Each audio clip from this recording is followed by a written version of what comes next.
Ayan, sige, kuha mo dyan sa labas. Nandito kami ngayon sa Aroma Beach. Natatandaan ko dati kapag mahal na araw talaga, ang dami ng tao dito, ang dami ng dito, ang dami ng bangka, pero yung mga unang patay na, wala naman tapos, ayan, wala naman talaga ng mga kaya pinasa bangka ng ayan, nagpapahangin, bababakaligo. Inuuwi na rin kasi wala na pangit na yung Aroma Beach sirana. Nandito kami. Bakit nga ba natin ka dapat bumili na aircon? Una, brand new ang mga units na. Siyempre, kung bibili ka rin na. Tanungin nyo kami kung kumakain kami ng kambing. Oh, tanong nyo. Tanong nyo, sabi. Kumakain ba kayo ng kambing? Oh. Hindi.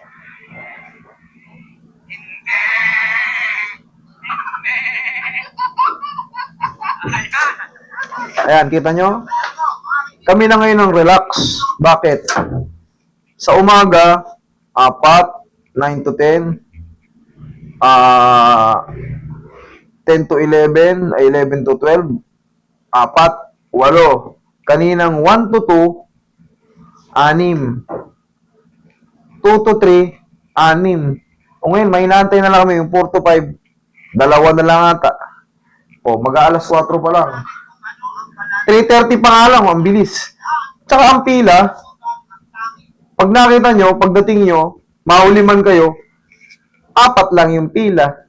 Pang 5 kayo. Kasi ganun na, ganun na po yung ito na po yung pinaka-dry run. Ngayon, kami na ang waiting.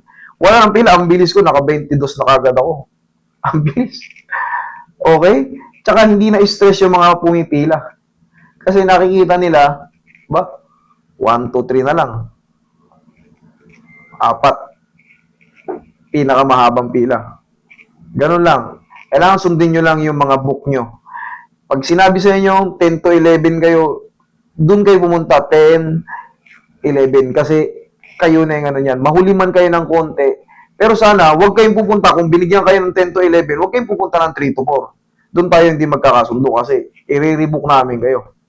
Kailangan sa booking pa lang sabihin nyo, Master, hindi kami available ng 10 to 10. Ano mo kami lagay sa 3 to 4. Okay? Para mas mabilis lang kaintindihan. Yun lang po. Maraming po salamat.